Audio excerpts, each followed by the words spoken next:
your boy young I give him that time. Pancho leg stay the Panchi America, Banyi Dwal, the Banaban, Pancho leg stay the Panchi America, Banyi Dwal, the Banaban, walk on your leg, Kankaro, what I know watching, Oga level leg, year, pow, very leg, Panda with ya, Panchi America, Panya Dwal, Vano, Chingatongo Pandon, could you ever buy a check out, Papu Panda Jiro, what ya be, Dwal venting.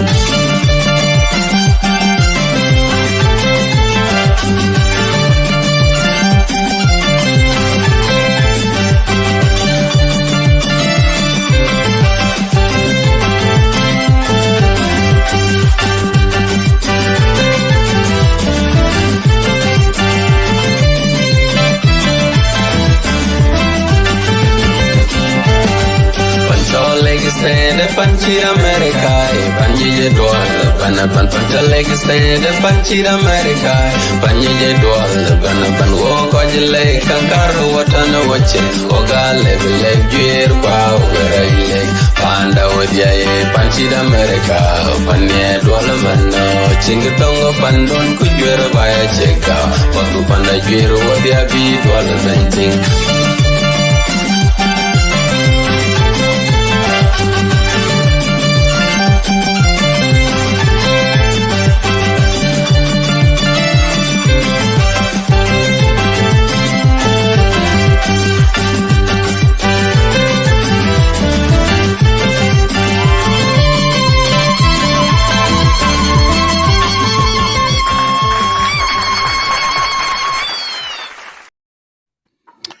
Good evening, good morning, good night, everyone, wherever you are. Welcome to Lake State Media. My name is Abraham Madid, and welcome our special guest, Mr. Oyet Patrick. Welcome to Lake State Media again. I will yield this microphone back to my colleague Majok to introduce our guest and then start the discussion. Yeah, thank you so much, Abraham Madid. To all Lake State Media viewers across the globe, you're highly welcome to Lake State Media on this day, the 3rd of May 2022. And today we are hosting one of the important person, the guest in the studio, that is Oyet Patrick, the President of Union of Journalists in South Sudan. As today is the World Press Freedom Day, we have a lot to discuss. And remember, South Sudan, as the young country, has really been engulfed by many crises and political conflict. And we have a lot to discuss with the presidents of journalists in that country. Mr. Oyet Patrick, you're highly welcome to Lake State Media. And this is the platform where you can feed the audience, South Sudanese and other nationalists, to hear about the country and how the press is being treated in that country. Remember, many of South Sudanese in diaspora rely heavily on social media information. And today you are the right person to feed us and to actually give us some of the inside story our country is moving on nowadays. You are welcome to introduce yourself before we kick up with the questions. Thank you. Thank you very much for having me and Lake State Media. We are always together. This is the second time I'm coming live through you guys. So thank you very much for having me. My name is Oyet Patrick Charles. I am the President of the Union of Journalists of South Sudan. Yeah, thank you so much, Mr. Oyet, the President. Yeah, that's so good. We are really happy to have you for a second time. And we will look forward to have you in the near future, because there are a lot to discuss and there are a lot to talk about in your fields and in the organization that you are leading as per now. Yeah, the first questions, Mr. Oyet, on my desk, you will brief us on how Union of Journalists in South Sudan work and how you operate, and what are the modalities that you normally lay out in coordination with the government to protect your colleague especially at the war zone or the insecurity areas like Upper Nile region and the far end of Abyei and eastern part of Equatoria and the western?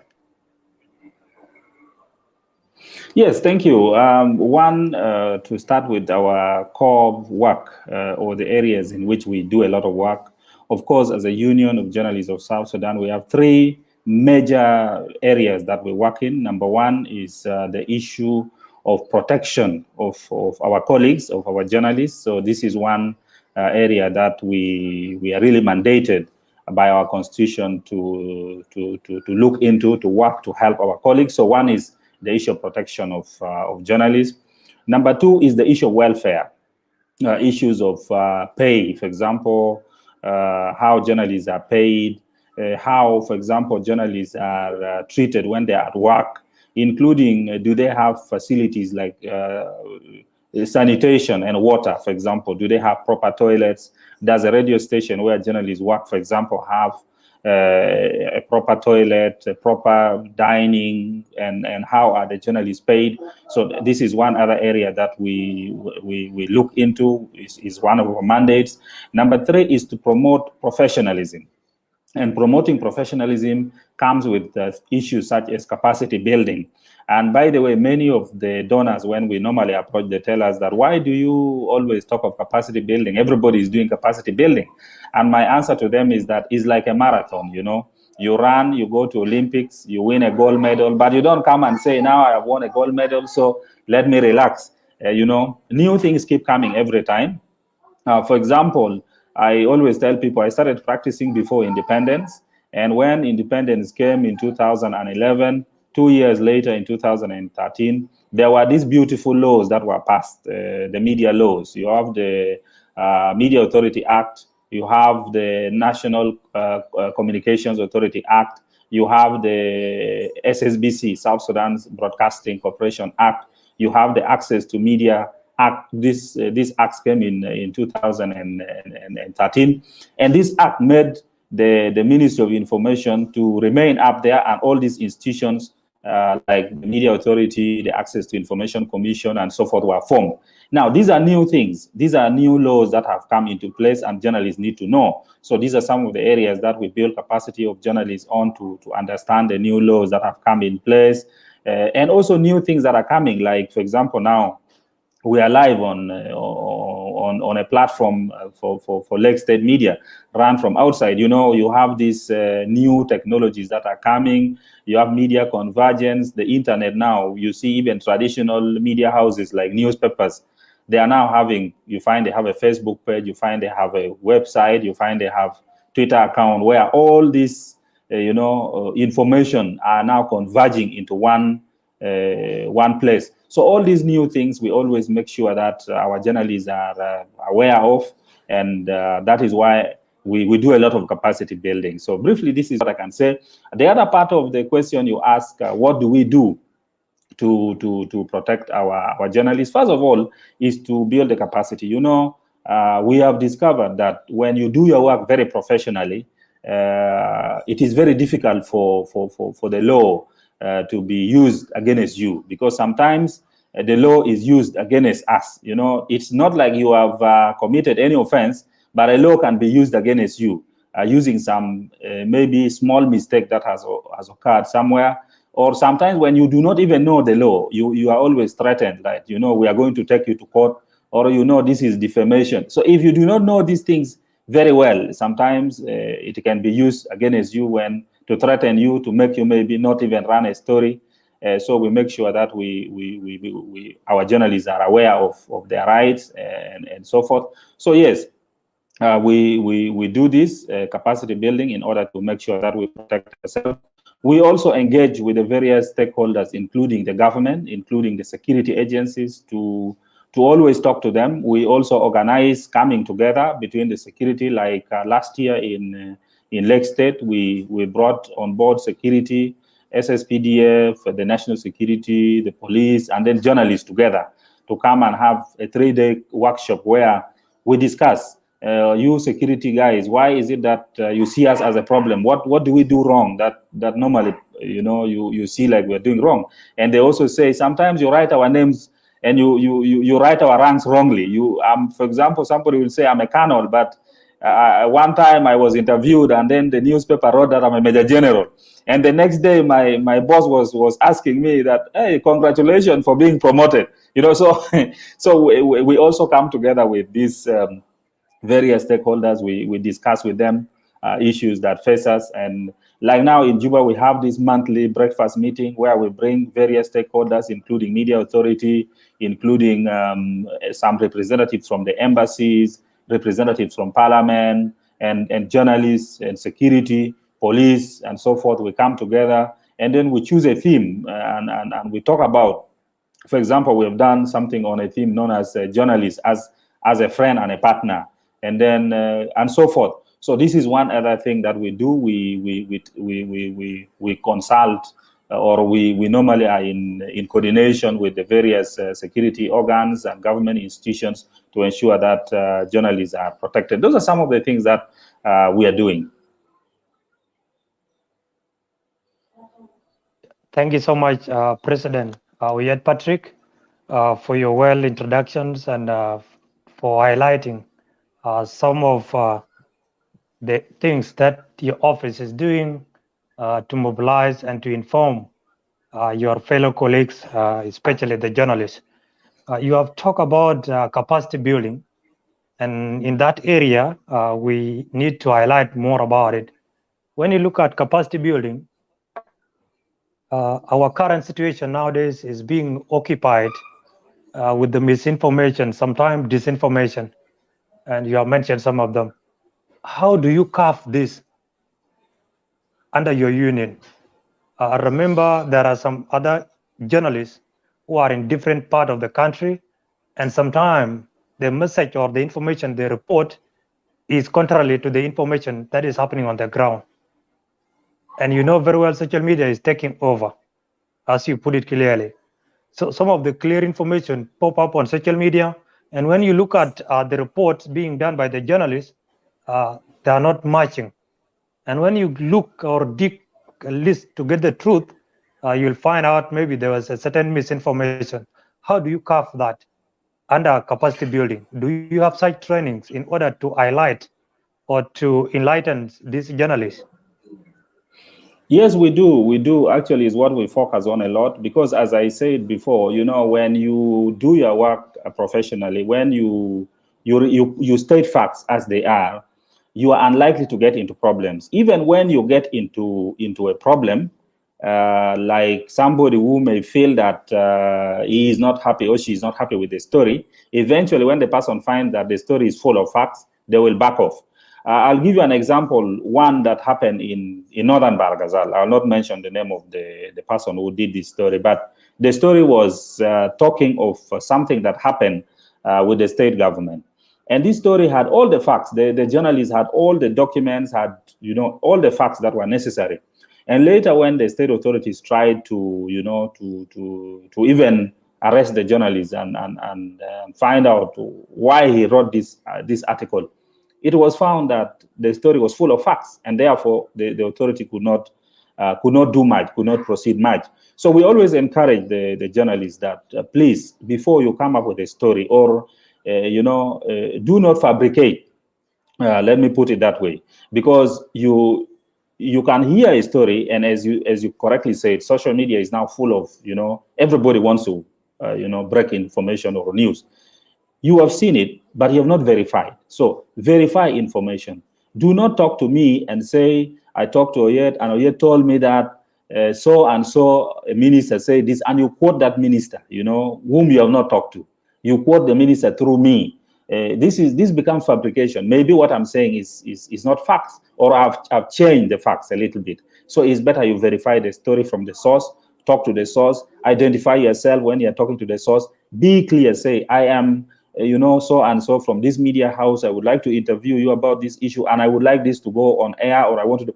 Be clear to your sources, get information. Do not rush with information too much, because there is no excuse for errors. When you make errors, you cannot say because I was rushing, or there's no excuse. You have to really do your work, do fact checking, you know. So we this is one of the core trainings that we are taking out to our journalists to ensure that, you know, the quality of the stories that come out is good. The stories are full of facts, and that way we avoid problems. Not only problems, but also we pass information which is accurate to the public. There are several things that I can say that sometimes we feel like we should do more. Like, you know, we want to move away from this situation where you read a story and you're like, I think I need more information. I think I need more information about this. We want a comprehensive story, interview many people.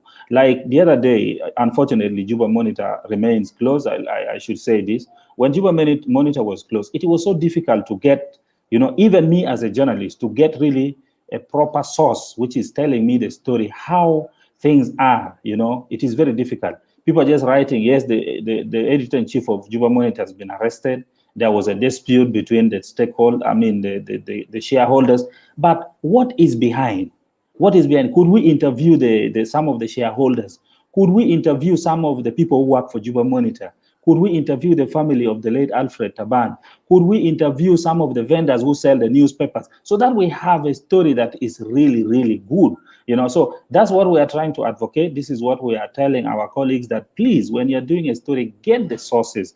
Check your facts also. If somebody says, I want to be anonymous, ask yourself, why is that person asking for anonymity? Is it because what he's telling you is not true, or is it really true that this person fears for his or her life, that if her name or his name is known? So we are doing this. We are really doing this. We're trying our level best. And I believe that about 5 to 6 months from now, we are likely to see few cases, if any, of journalists coming up with stories that are fabricated, that later, when investigated, you find that the facts are different. We hope this is going to stop and the journalism is going to improve. Yeah. Yeah, thank you so much, President Oyet Patrick. Actually, you have mentioned Juba Monitor, and we are about to come to that point. But before we move to the closure of Juba Monitor, there was a certain scenario or incident that happened in the parliament where some of the journalists were detained, I think 1 month and some weeks ago. By looking at the nature of how the journalists were detained, many people, especially social media self-made journalists, came up with a different report. And we are glad today we need to hear exactly what transpired on that day from you. And some of us heard your voice during that incident. So we really need to hear from you what transpired in the National Assembly premises, where some of the journalists were detained for some few hours and then later on released. Yeah, what happened is that there was information that came to journalists, because in South Sudan we have a WhatsApp group for journalists, which almost all the journalists are members. Very many journalists are members. So there was this information that journalists were being invited to go to Parliament because there was a press statement by some members of Parliament. As such, a number of journalists who got this information rushed to the Parliament. They went and set the equipment, and the MPs who had called for the press conference were about to start speaking when the security who were in Parliament at that time came and apprehended these journalists and took them away. I received a call from one of them. He called me and said, now we are in Parliament and the security are arresting us and taking us away. And the phone cut. When I tried to call, I could not, the phone was ringing, but I could not pick. Then we started moving. We went to the National Security Headquarters. We called some officials who were inside. They told us, no, we don't have anybody here. And we started looking for wherever we could, until one of the journalists who had some knowledge of some of the offices of some of the security told us, and we went. Fortunately, we found where they were. I appreciate that the officials that we found there also were very cooperative. They told us, yes, your colleagues are here and we are handling the case. But your question was what happened? Now, what happened is here. At that time, according to the spokesperson of Parliament, Honorable John Agany, he was not in Parliament at that time. He was for a workshop, and he was not informed about this particular press conference.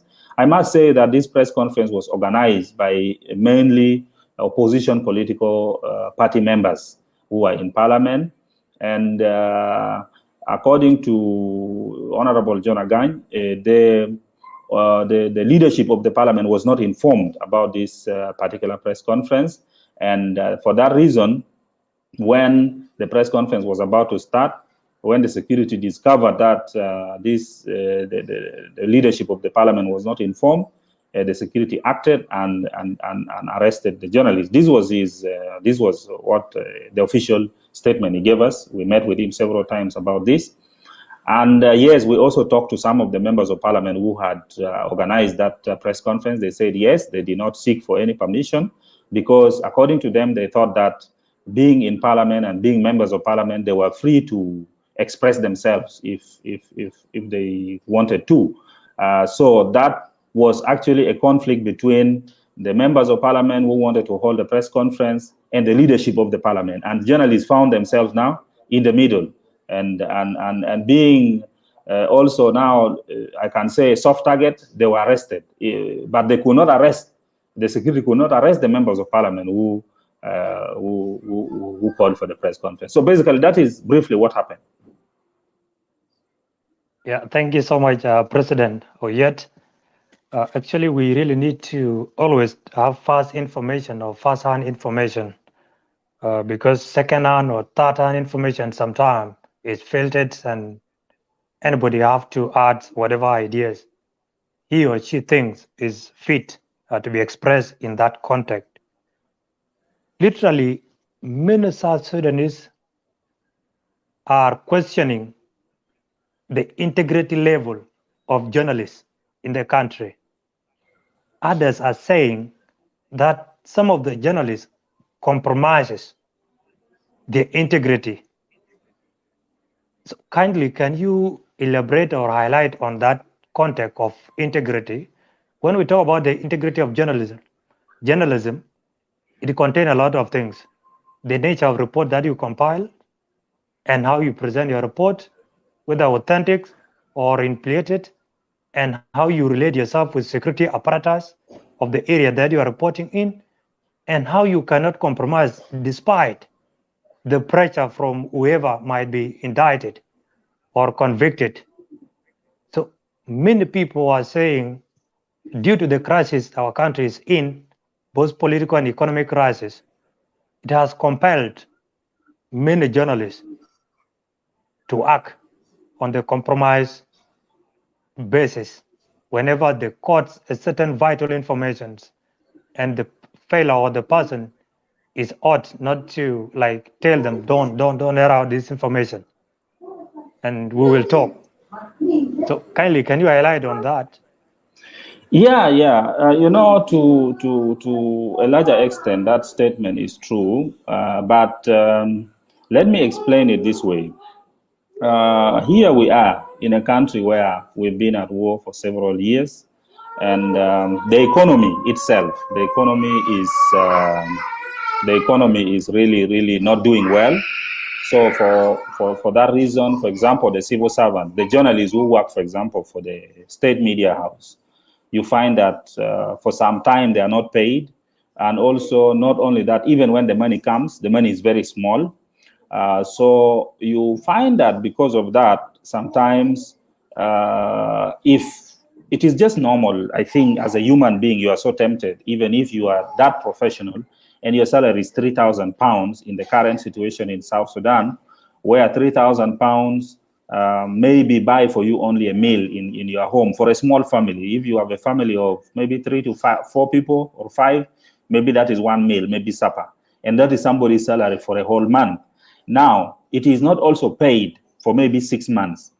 So this journalist now, when he goes out for covering a story and someone tells you, after covering the story that here is $200, please go and buy with it lunch, I think it will affect the way the person reports, even if, because of that crisis. That is one area. Number two is sometimes the issue of perception, the way the community and the way South Sudanese communities, the way South Sudanese institutions perceive the role of journalists. Like, for example, those who work in the government, when you work for a state-owned media, let me say, like if you work for SSBC, the people who work for government, the people who are in government, their thinking is that you work for them. So basically, you are not supposed to bring the other critical view. You are not supposed to bring somebody a dissenting view. You are supposed to, panel beat. Let me put it that way. Even if a government official has said something which is not good, you are supposed to go and miraculously make it very good. So this is the understanding of some of the people who work with the government. I think the work of the journalists who are in the state-owned media houses is basically to praise the government.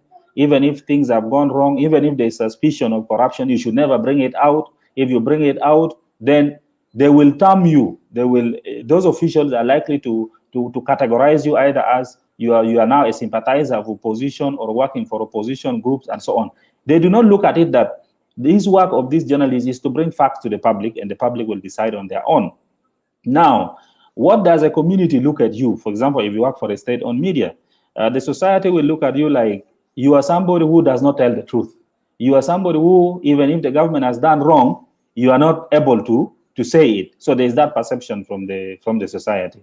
That means even as a journalist who works for a state-owned media house, sometimes the public will not be willing to give you accurate information because they think even if they give you, you are not going to use it for making the public aware. And then you have now this other situation of where, for example, a journalist is arrested because of a specific story. I can give you an example of a story that one of the challenges we have in this country is that when you not balancing a story is already not journalism. A story should be balanced. But when you do not balance a story and this story supports the government, there's no problem. There's no problem. Now, the problem comes when you have a story that has a dissenting view. Then it's a problem. So these kinds of challenges make journalists to self-censor. I have heard fellow journalists telling me that, I don't have a problem with the authorities because I always never report anything sensitive. If there's something sensitive, I don't report it. I would go to another area where I think there's no sensitivity, then I'll report on it. Then we are denying the public information, So those are the challenges that make sometimes people to say that journalists in South Sudan do not have that integrity. But the challenges are just so many. And my appeal to colleagues is always that we have to bring out that professional journalism. We have to provide the information to the public, and then the public will decide for themselves. Thank you so much, President Oyet. Actually, the level of honesty in which you respond is amazing, and keep it up. Is one of the principles in your area. You have talked about how people view journalism and journalists. They view them like the puppets of the government, especially the opposition aspect, when it moves to the political arena. And if we move to the entire society of South Sudan, some of the citizens allege you to wear the support. Most of us people, the country is so divided, so fragmented based on the political parties. Some of them, they don't look at the journalists are independent people who can feed the entire nations and beyond with the fact and the reality on the ground. On that note, do you have a package of how you carried out the civic educations to enlighten the public on your role as journalists? and also part of the government officials. Remember, we have generals which were in the war, remember, for that long period of time. And human mind is very complex.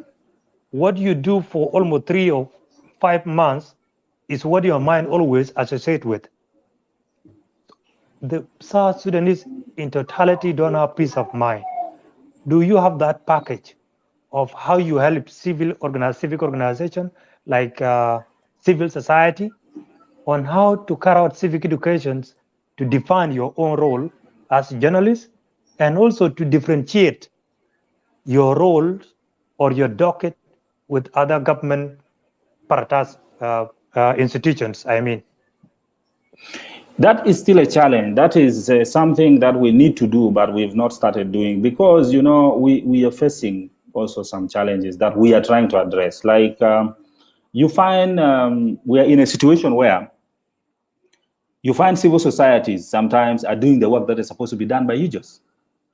You find that civil society X has organized a training for journalists and Ujoss is not even aware about it. Ujoss is not even invited.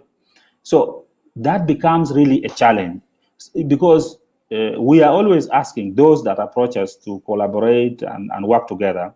We ask them that, can you give us the agenda? Can you give us the details of the training so that we see if these trainings fit our journalists and what should we do more to improve, for example, if it doesn't fit. So perhaps because of that, some institutions, some civil societies avoid us. They just organize and do some trainings without even involving us. So that becomes a bit of a challenge. But what we are advocating is that we should work as a team. All of us should work as a team. We should come together. We should design programs for training together, things that we know that will benefit our colleagues. And one thing we are doing as far as civic education is concerned is that every state where Ujoss goes for whether workshop or celebration of the World Press Freedom Day like today, we always go to radio stations and speak to the public about the role of journalists, what journalists are supposed to do, and what we're doing, the challenges we're facing, but that people should not give up because we are here. We are not giving up with all these challenges. We feel that we have a role to play. We have the role of civic education that should be carried out. So many good things are also happening in this country, like the peace deal is being implemented, the roads are being built, schools are being built, things like parliaments are really institutions like parliament are working. We have, for example, the issue of budget is coming soon. We will need to tell the people that, you know, this budget, this percentage is going to education, this one is going to your hospitals and so on. So we have a role to play. What we need to do now is to come together with the civil society groups so that we harmonize what we do, so that we speak with one voice. And if it is issues of journalists, we should be involved. The union should be involved. As you may know, we are already setting up offices across the country. So wherever you go across this country, Ujoss is there. If you cannot get us at the headquarters, you'll get us at the state level. So let us collaborate so that whatever kind of civic education that you want to do as a civil society, whatever contacts you need from us, we are ready to provide. Yeah.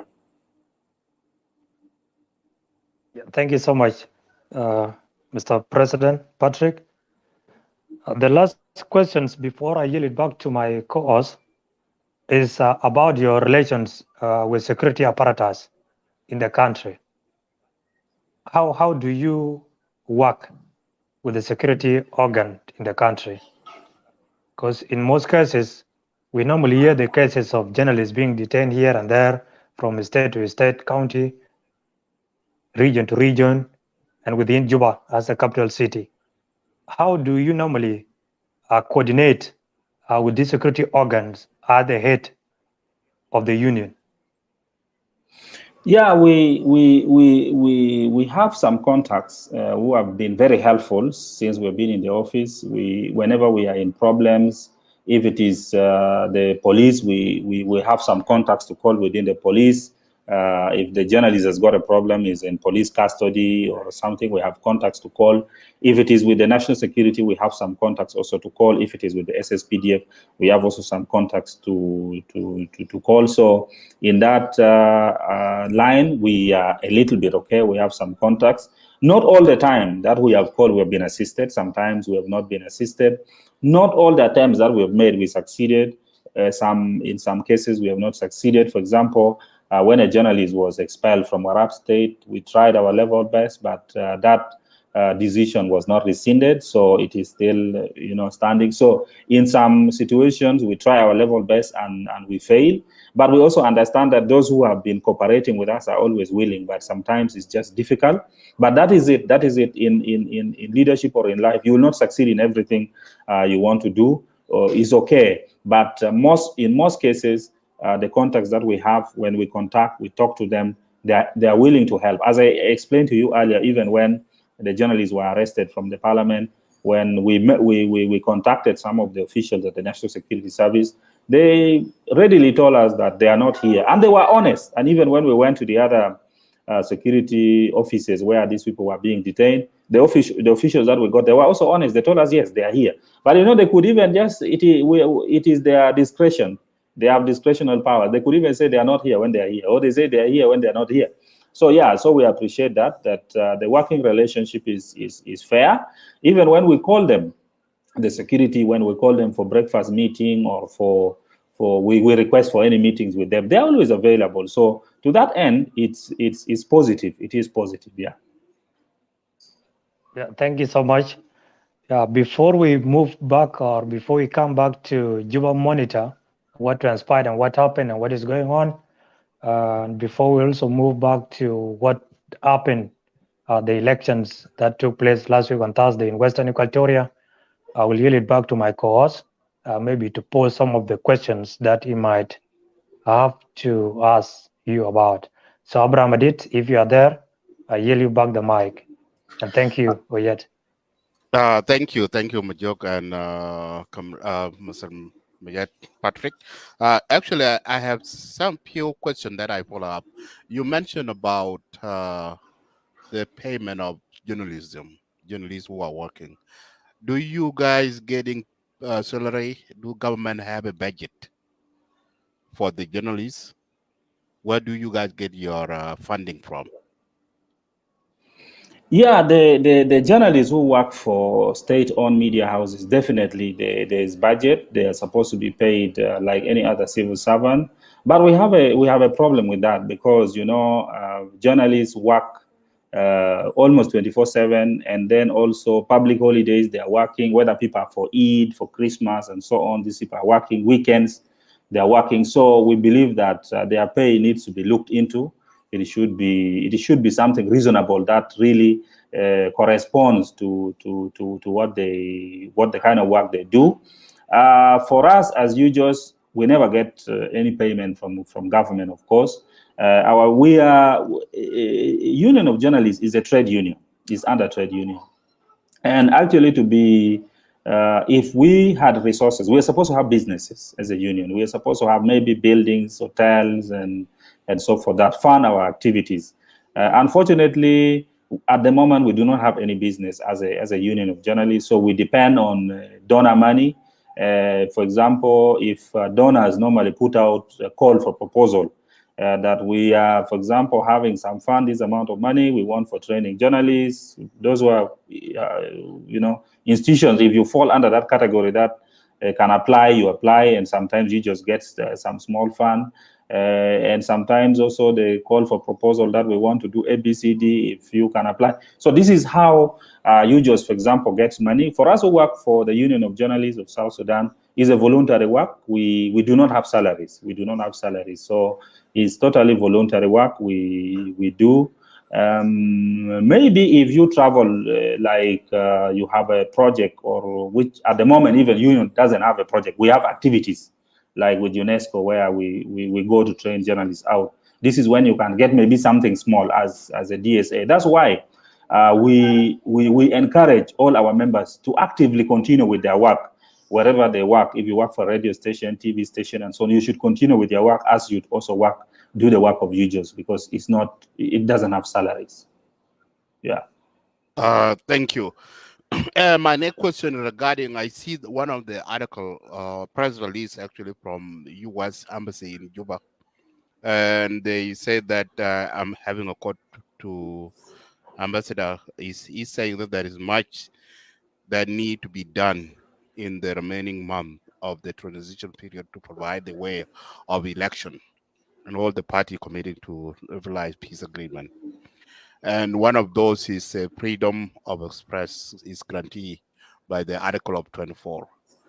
My question regarding this: how the U.S. Embassy address the issues of journalists who have been arresting in the state level, all South Sudan? What the voice of the United States in this? The first part of the question I didn't get well because I think there was a problem with the internet. Could you just repeat? Yeah, the first question is regarding about the U.S. Embassy in Juba. What are the role they are playing with the government of South Sudan to give the freedom of journalists who are working in Juba and across South Sudan? Yeah. The U.S. is doing a lot because, as far as I know, the U.S. has been supporting our predecessors. The U.S. has been supporting media stakeholders, and I think up to now, according to the information I have, they're supporting some other media stakeholders. And there was a call for proposal to support also trainings on especially constitutional making process and elections, which we have also, as Ujoss, have applied for. So they always provide that funding, which is supposed to help in the training of the media or the workers in the media or journalists. And also, of course, another very important role that they play is, as you just mentioned, a press release or a statement, which normally is out there urging government to correct A, B, C. These are very, very important because, democracy, what we're talking about here basically is democracy, that a free press will always, is not an end. A free press is not an end. It's not just we are saying we should be free so that, we can talk and say anything. It is just so that people can know their rights. People can know why they should, for example, present themselves for election, why they should vote, why they should register to vote, why they should recall their leader for one reason or the other. So basically, is about democracy. Is about that which many people across the globe say is good, that democracy. So for the U.S. to come up with those kinds of statements, also to engage with the government officials and talk to them face to face and say, you know what, here I think we are not happy with what you did. Could you correct this, and so forth and so forth.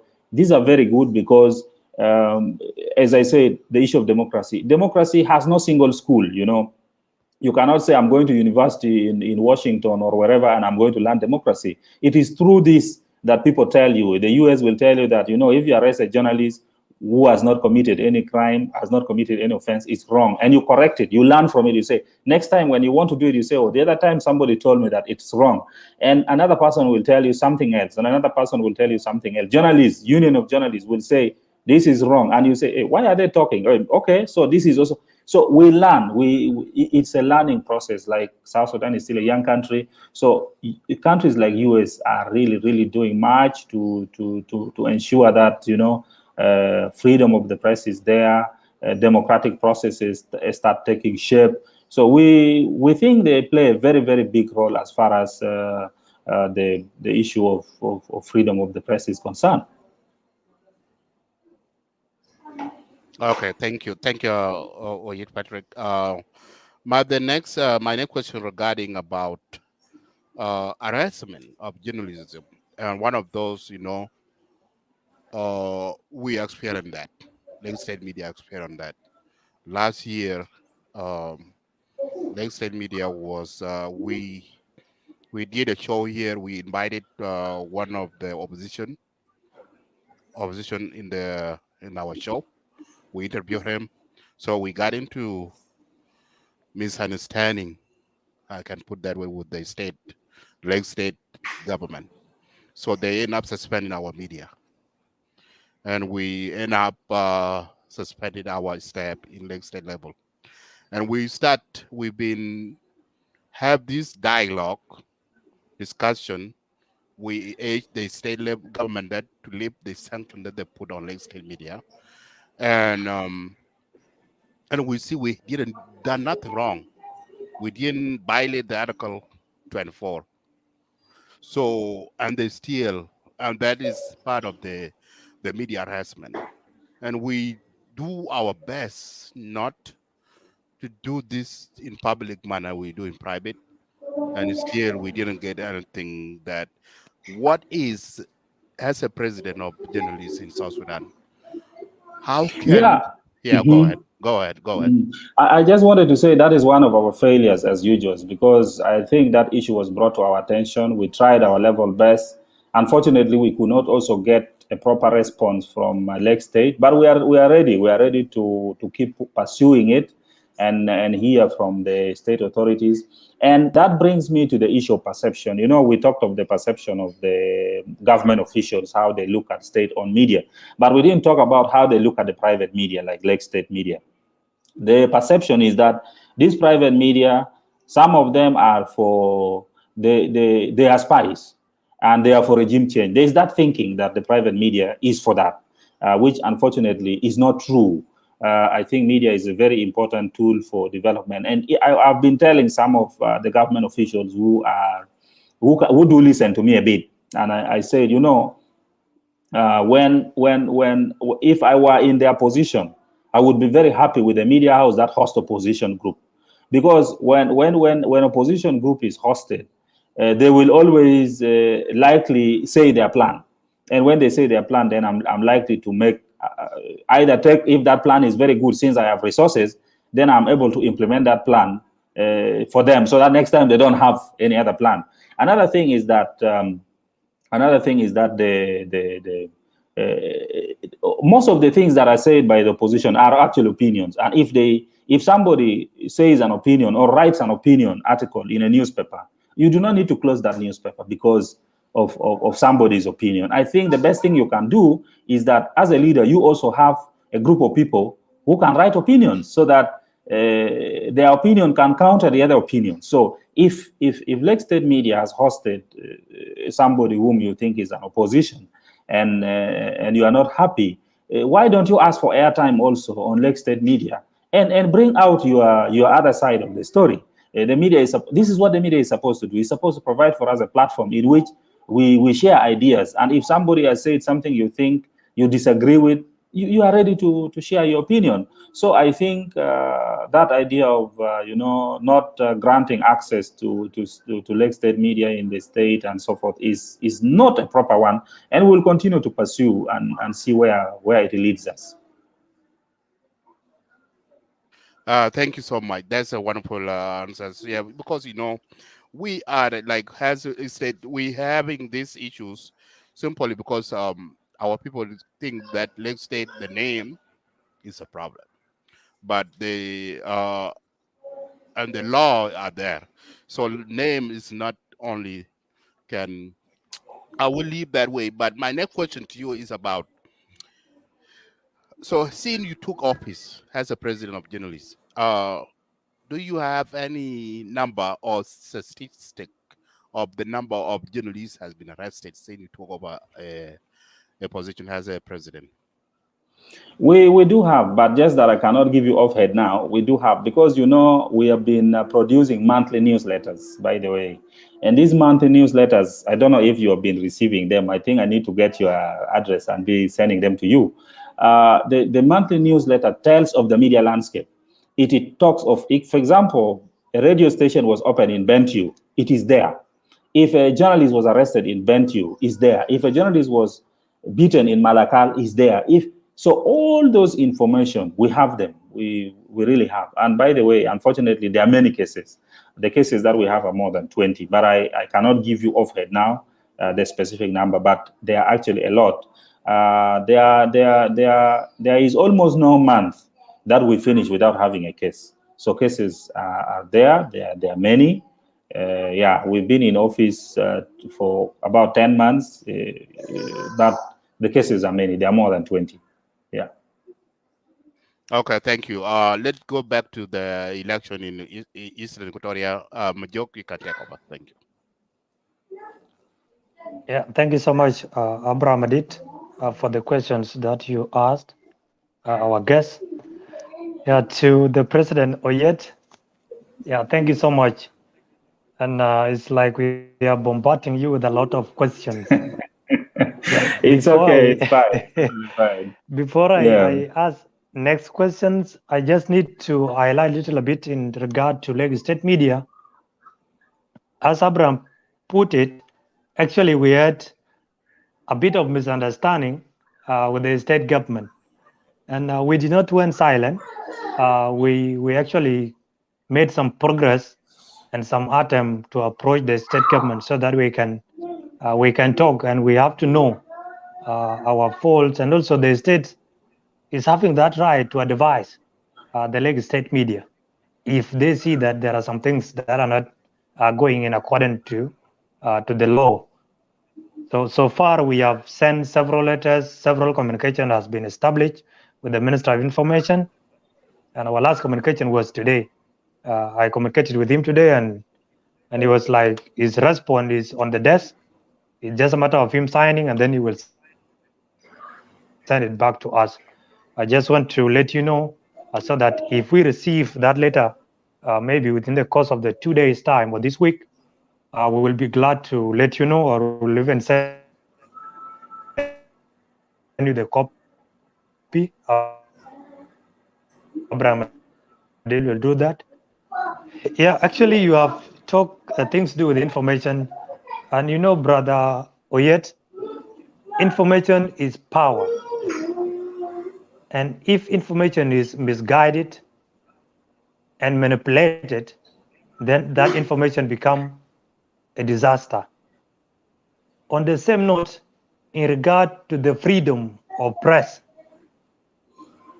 the freedom of press must be guided or protected by certain principles or ethics. And if it is not properly guided,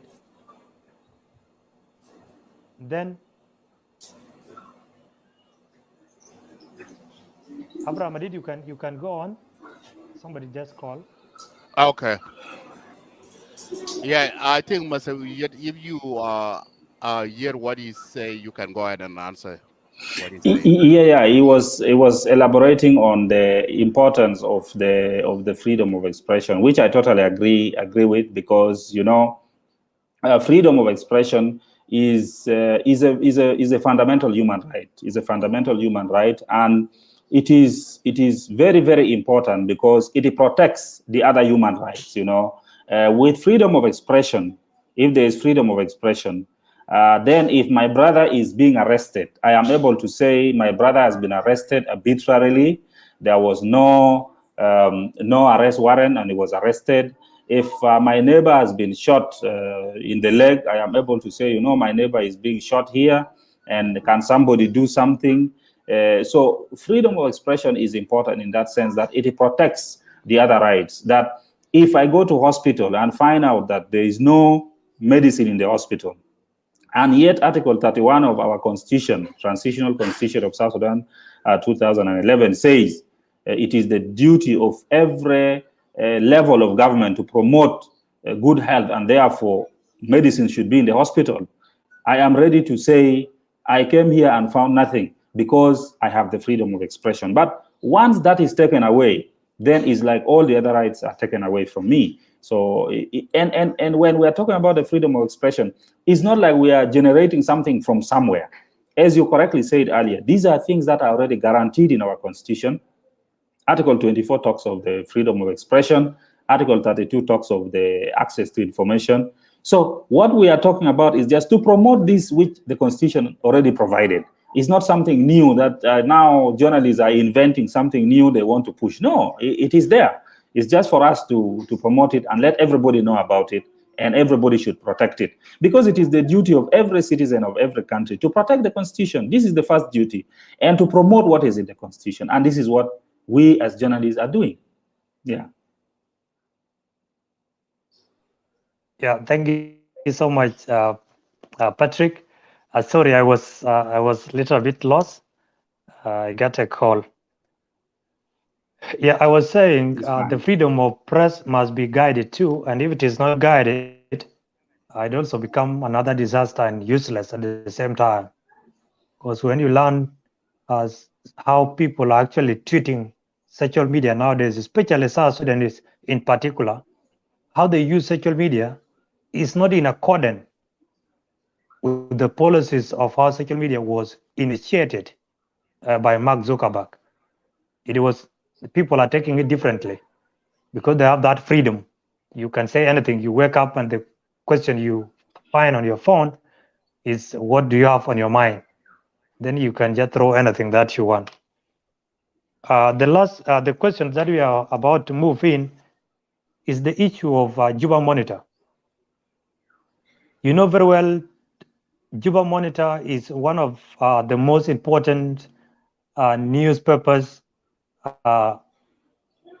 channels or means of communication, and it is popular in Juba because many people normally buy Juba Monitor, and for that matter, people tend to trust the information that they always provided to the public.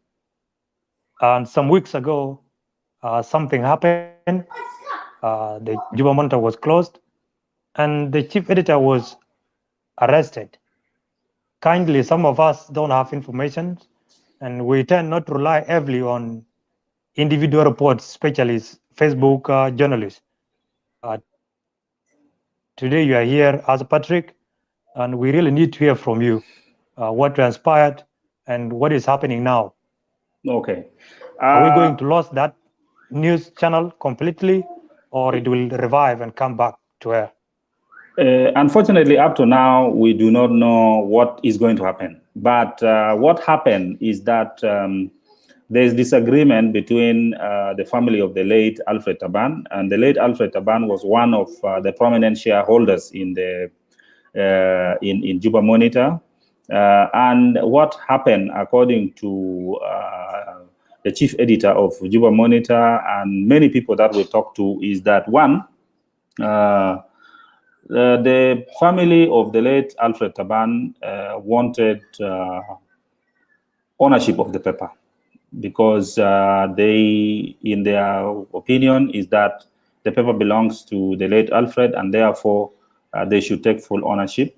But according to the chair board of directors of Juba Monitor, Peter Morbe, is that there are 10 shareholders of Juba Monitor, of which Alfred Taban was one. Alfred Taban, the late, had 13%. Morbe himself, who is now the chair of the board of directors, has 12%. The person with the highest number of shares is somebody who has 30%. So among the 10, the late Alfred had 13%. So for that reason, when this complaint was brought by the family of the late Alfred Taban that they wanted full ownership of the paper, the other shareholders could not agree. They only agreed that the family of the late Alfred Taban appoints a heir who would take up the 13% shares and also sit in the board meetings to see the affairs of the papers. This was at first accepted, and the wife to the late Alfred Taban was appointed.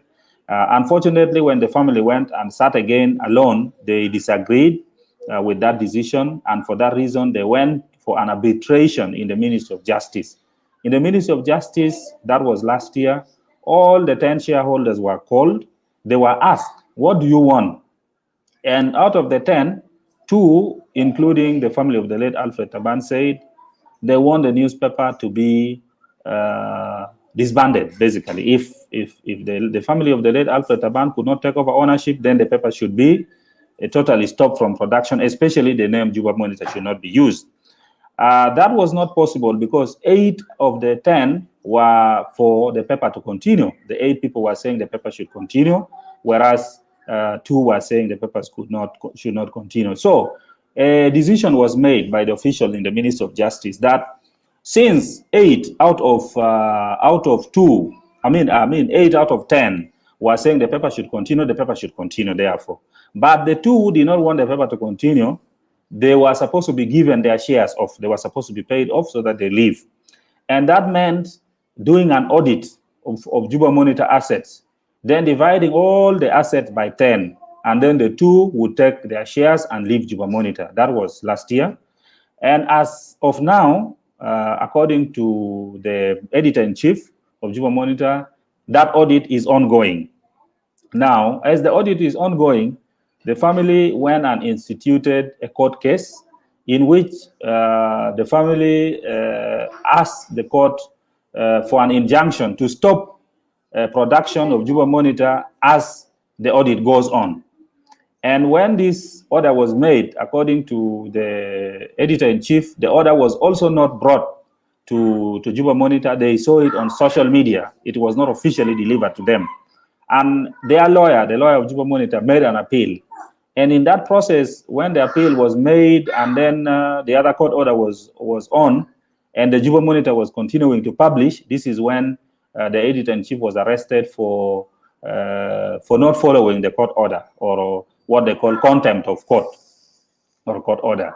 So when now, of course, the editor-in-chief was released, that appeal is still a process, is an ongoing process, and that is why the Juba Monitor is not yet publishing up to now. They are waiting for a ruling from the appeal, from the Court of Appeal, whether the paper will continue or it will not continue. So that is basically up to now the information we have on Juba Monitor. Yeah, thank you so much, Patrick, for that well elaborate information. Most of South Sudanese, especially in diaspora and within the country, we're not having that authentic information. Literally, the issues of Juba Monitor does not involve a state in any way. It is a dispute within the management, right? It's a dispute among the shareholders, and my power is running low. So let me get a charger to connect it to power. Can I do that? It's okay. You are granted. Yeah. Within 2 minutes, I'll have the power connected. Okay. Right. Thank you. Yeah. Okay. To our audience, our guest is coming back. He just want to feed his battery or his phone. We want to connect it with the charging so that it can have power before we end our interview. You continue watching and continue viewing and listening. We have left with less than 30 minutes to end the interview. And the next area that we'll shift in now is the area of elections, which took place last week on Thursday in Western Equatoria State capital, that is Yambio. And there is dispute in that area. Some counties of the Western Equatoria State disputed the elections that took place. And we need the presidents of unions of journalists, South Sudan, to talk about it, how that case will be handled. So it's a very interesting topic, and I wish all of you who are viewing should wait and listen to this part of the interview. It's very crucial to know what is happening in the leadership in Western Equatoria. Welcome back. Yeah, thank you. You have managed less than 2 minutes and you are back. Yeah, literally, the issue of Juba Monitor is between the management, does not involve the state in any way. Oh, mute yourself. Unmute yourself. It's me to do it. Okay. Yeah. Okay, thank you. The issue of Juba Monitor is not the state. It is the disagreement among shareholders. So it's not the state. Yeah, thank you. Thank you so much for that information. Now let's move to your colleague in Western Equatoria State. Yeah, we understand last week on Thursday there was election which was conducted in Yambio, the capital of the state.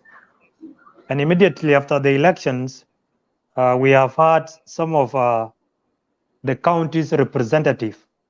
For example, Mabolok, Meridi, and even Munduri. Yeah. These people responded that they don't recognize the elections, of which Christopher Gaaniko was elected as a chairperson, replacing Mr. John. And then Emmanuel Mandela was elected as Secretary General. Yeah. Yeah. Can you highlight the public what transpired and why these people are not recognizing what their colleague did and what the election which was conducted in the capitals of the Western Equatoria, Yambio? Yeah, that's correct. Yeah, we have taken note of the complaints from our colleagues. They are genuine complaints, I must say, because they were actually not involved in the elections. But we need to look at what we did, and this is what I'm going to explain now. What happened is that we do not have money for election. We don't have money for election. It's not there. We are now almost a year into the office. We were elected in June last year. We are almost making a year in the office, and we do not have money for election. We have tried to look for money from donors. We are unable to get.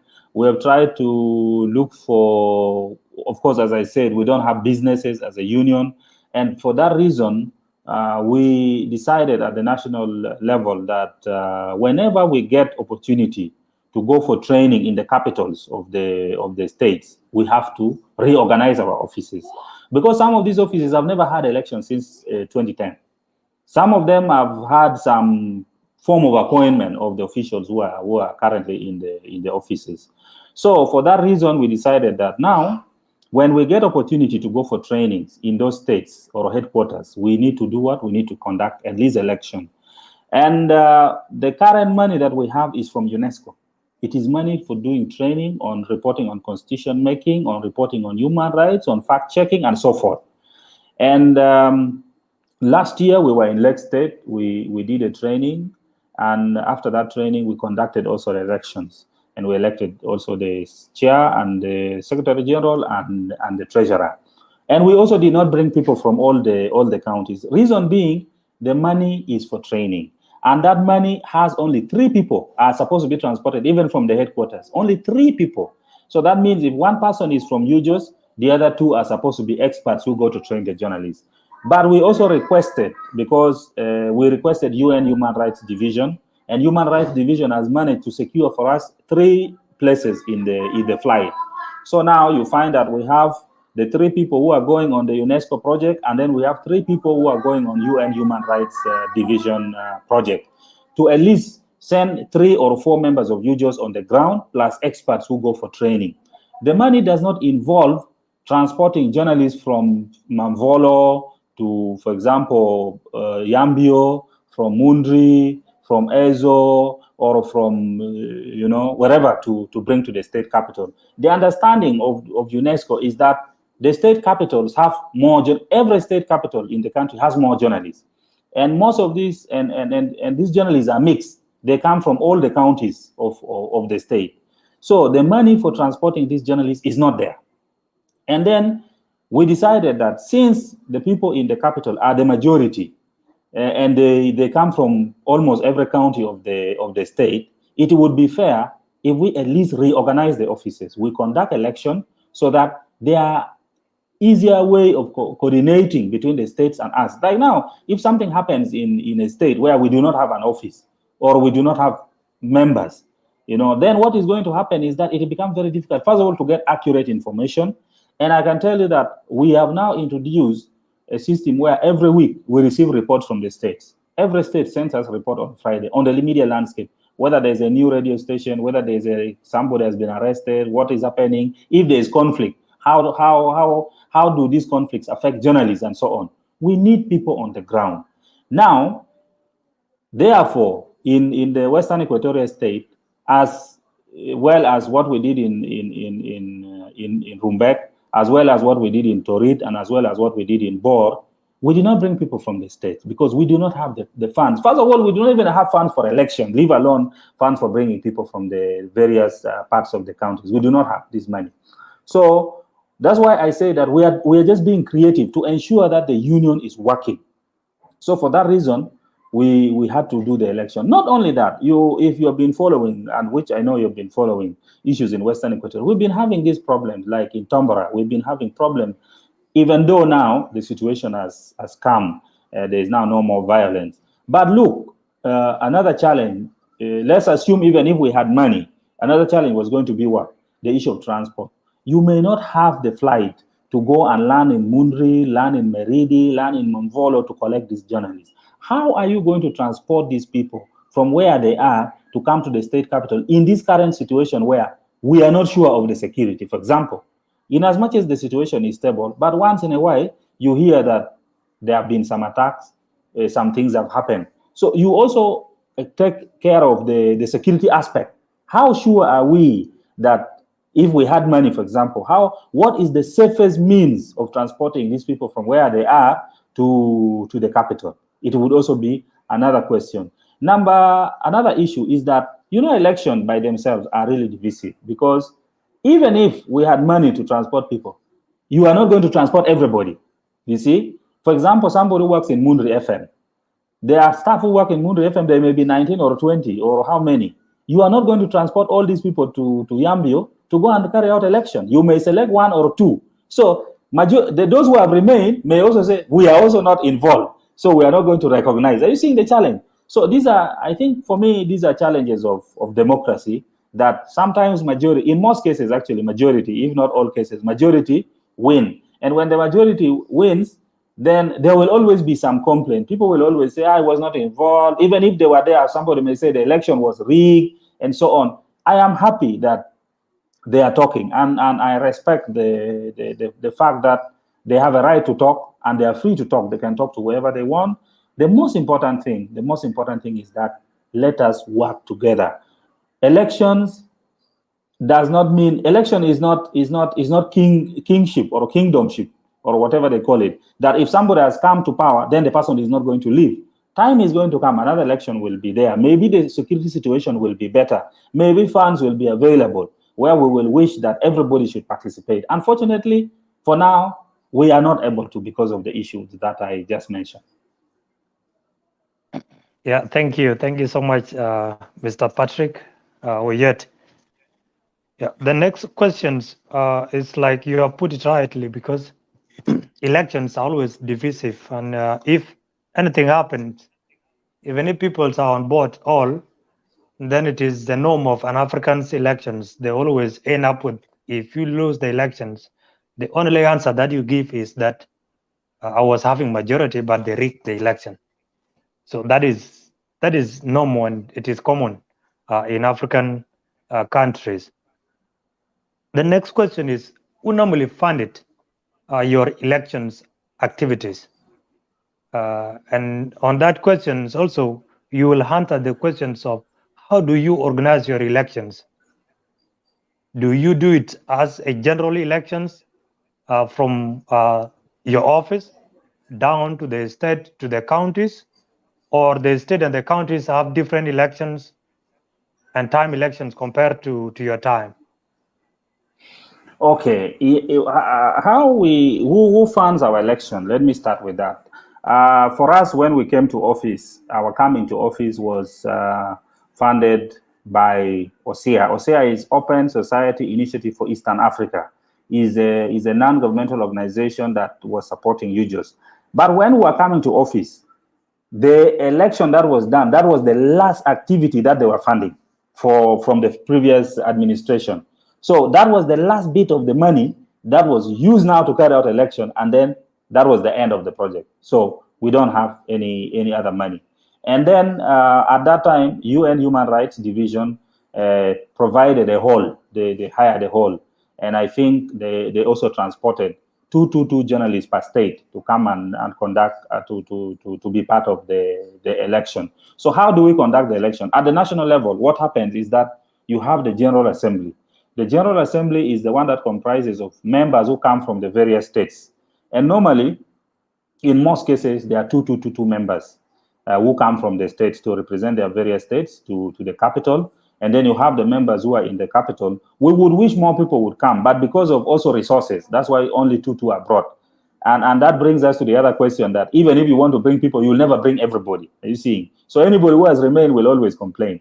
So even as when we were elected, there were only two people who were brought from the states, and then there were people in the capital who, because at least they were available, they were the majority, by the way, who were in the capital, who came and participated in the election.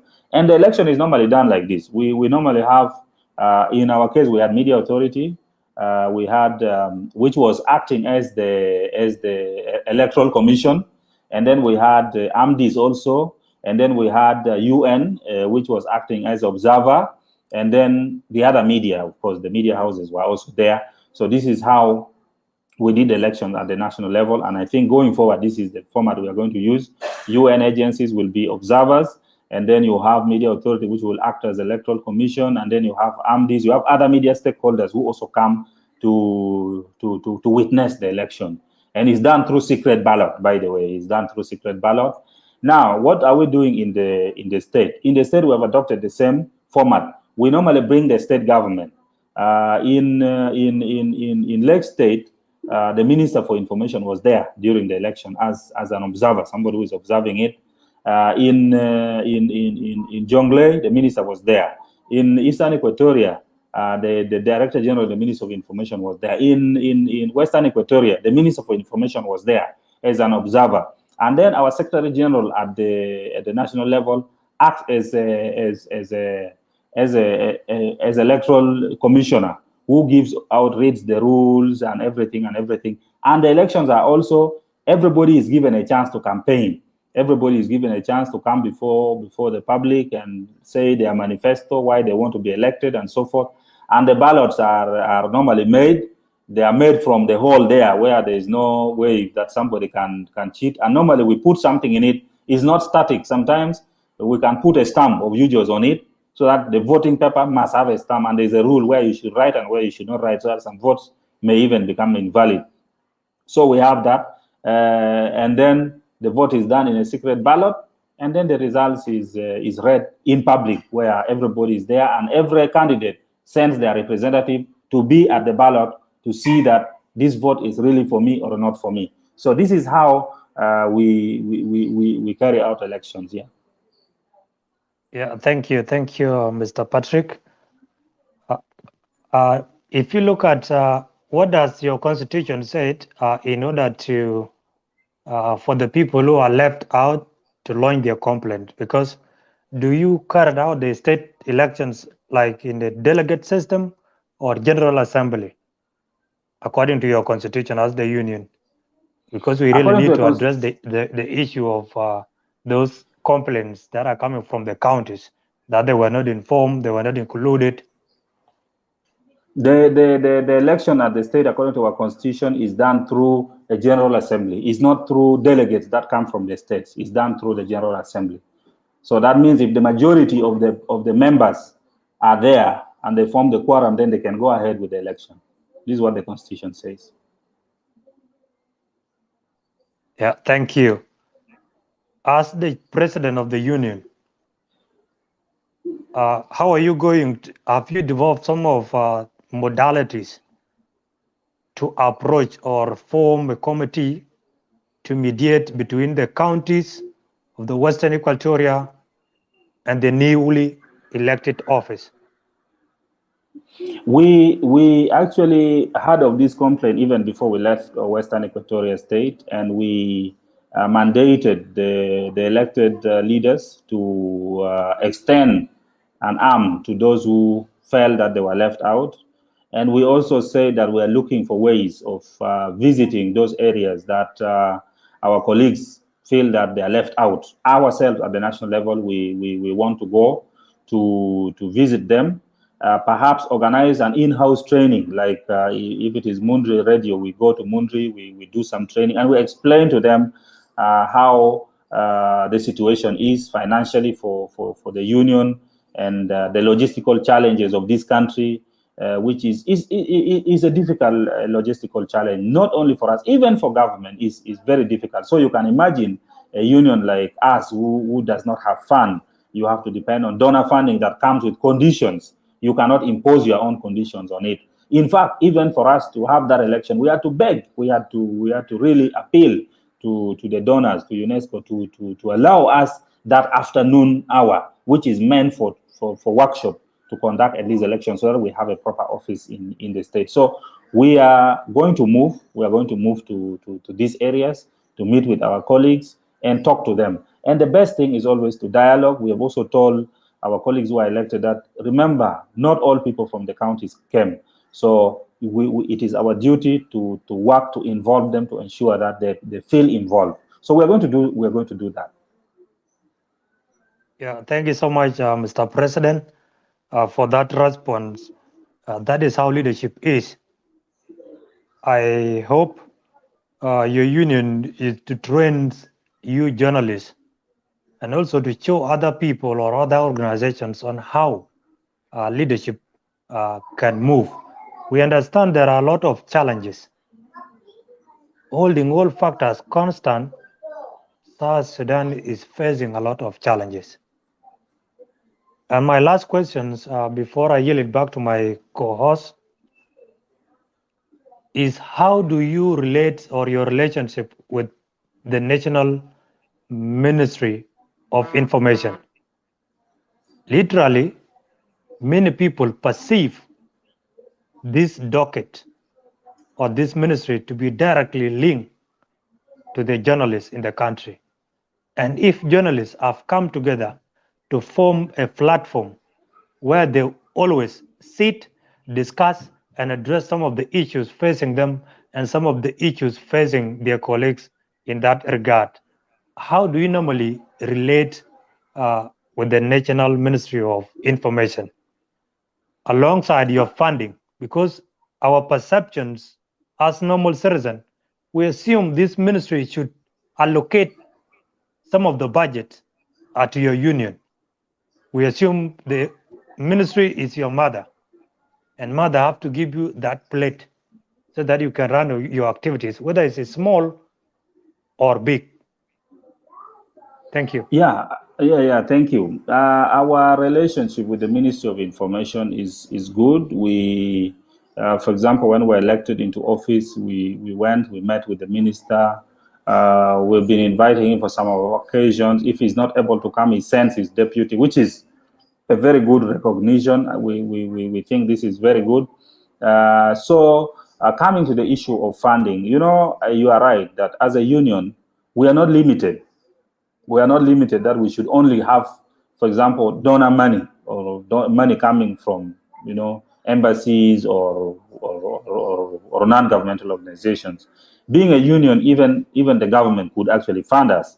Unfortunately, we have never asked for any funding from the government, but we also see that the current economic situation in the country is totally difficult. I think the government is struggling. If it is struggling even to pay the staff, to pay the civil servants, then I think it will be difficult to support an institution like the Union of Journalists. But as I earlier stated, the ministry has now many children, like like the Media Authority, like the Access to Information, and so forth. Which institutions we work very closely with. Now, for example, Media Authority, when something happens, we always raise issues with them. We say, now a journalist has been arrested or their equipment have been confiscated. What do you say about it? What do you think? And all this. We raise a lot of questions to them, and they're always responding. And remember that any training or any activity that also we carry out, we have to get permission, authorization from Media Authority, which they always avail to us. So our working relationship is not bad, is good, even though sometimes, of course, we disagree, because sometimes over our press releases or some things we say over the media, they may not be very happy with it, and they tell us that what you're saying is this and that and this. We disagree, but generally we also work closely. Yeah, thank you so much, President. exactly that's what our audience and myself were willing to hear from you, and so that we can also address our assumptions in that regard. Before I yield it Thank back you. again to my co-host Abraham Adit, this is the end of my questions on my part.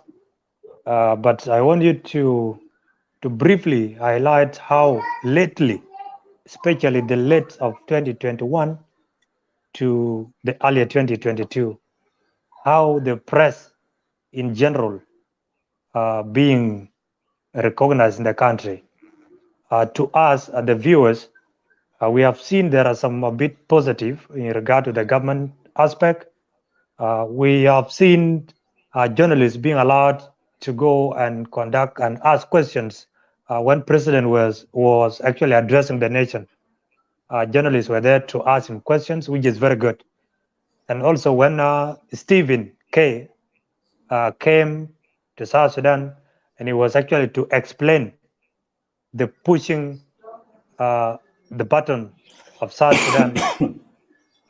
Many journalists were in the hall to ask him some questions, and also the spokesperson in the office of President, Atanyuak. So these two events send a clear information that at least we are moving, and our journalists ask authentic questions without fear of contradiction. The two events which we watched.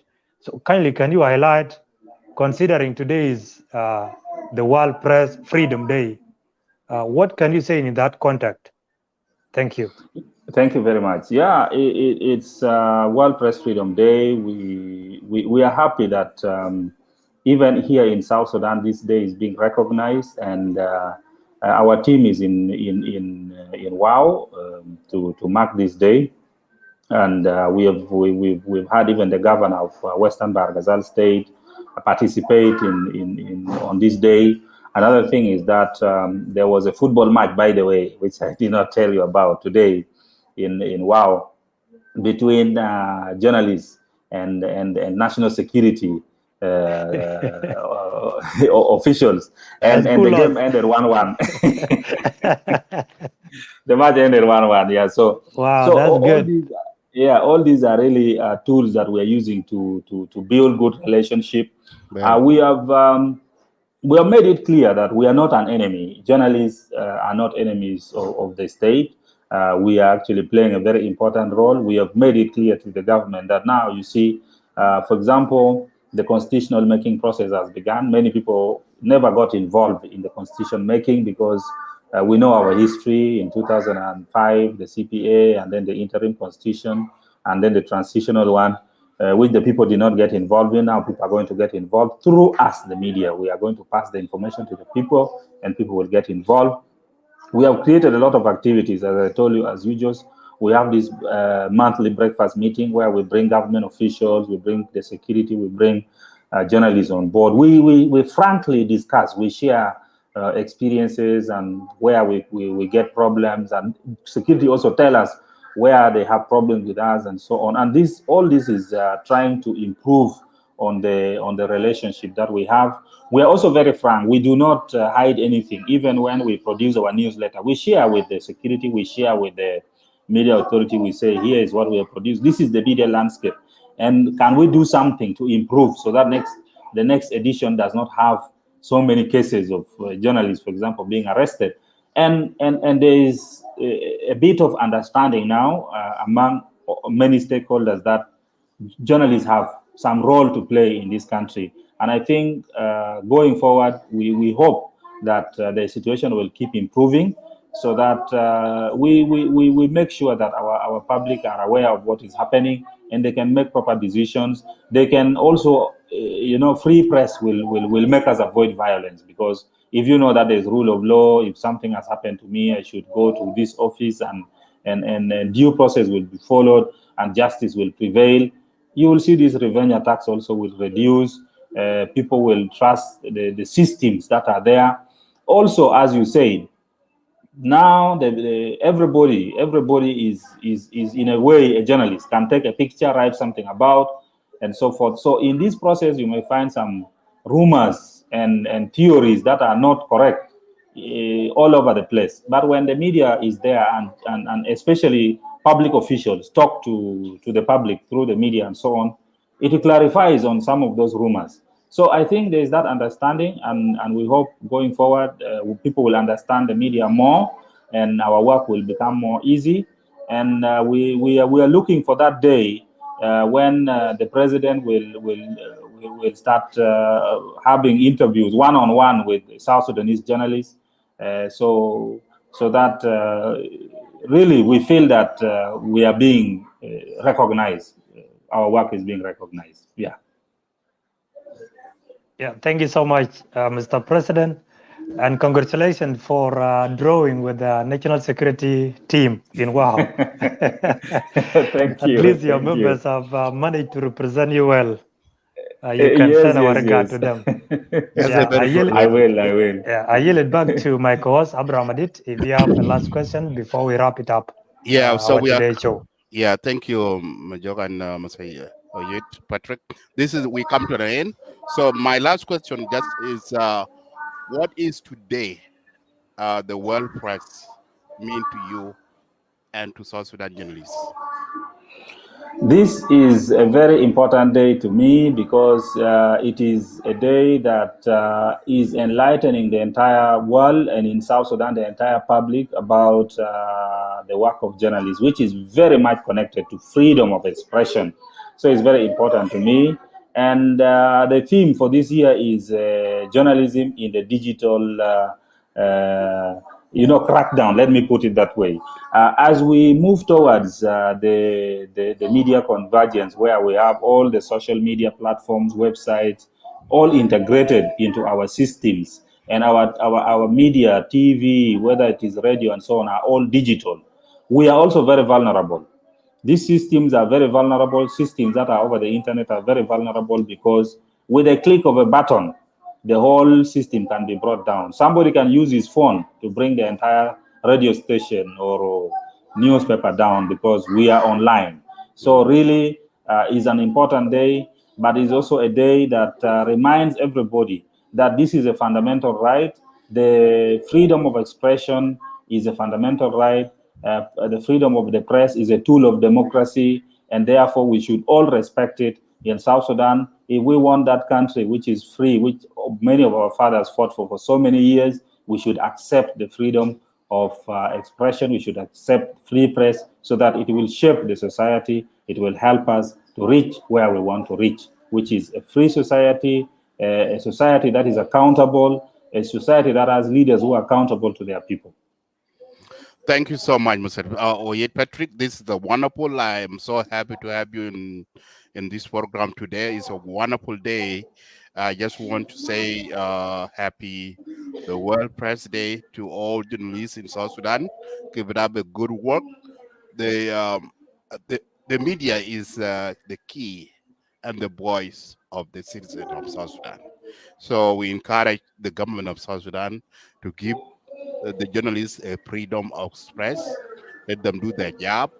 And also, I hope one day government of South Sudan too, because government and the journalists that one branch. So this should be the work for the government. Can even have a budget for for journalists. They should pay. That's what I want to do. So that I want to encourage the government to do so. So thanks so much for coming in today. Have a wonderful day. I hope before you give your last statement in, I will give microphone back to my co-host Majok to put in his last word and then call it a day. Thank you. Yeah, thank you so much, Abraham Adit. Yeah, my closing remark is a word of appreciation to President Oyet Patrick for creating time and also using your bundles to come to us as Lake State Media. Is very important. We understand the situation in our country, and some of you always find time to come and talk to the public. Thank you for that. Number two, the level of honesty, my brother, keep it up.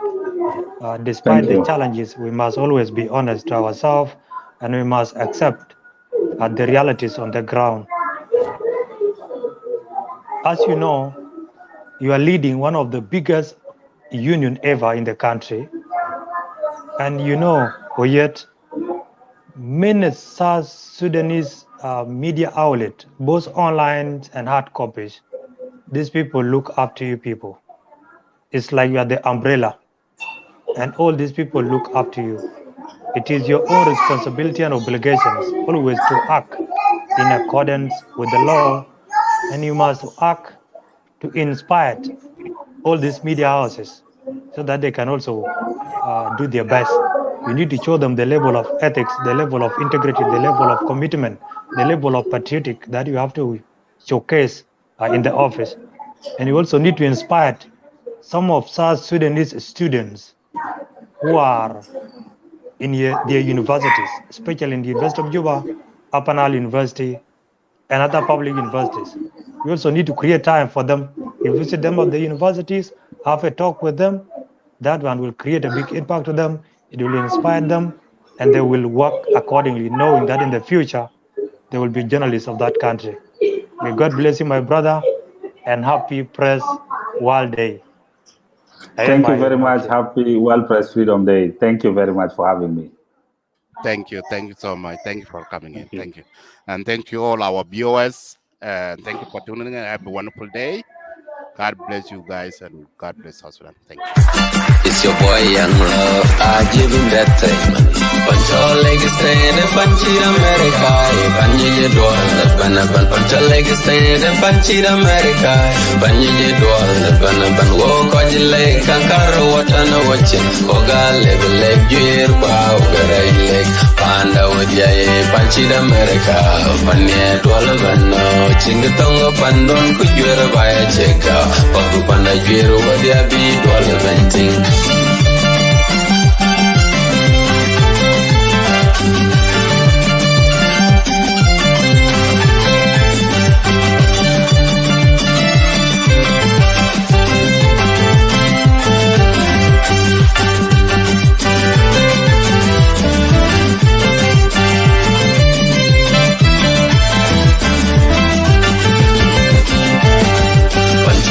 Stand up and cheer America.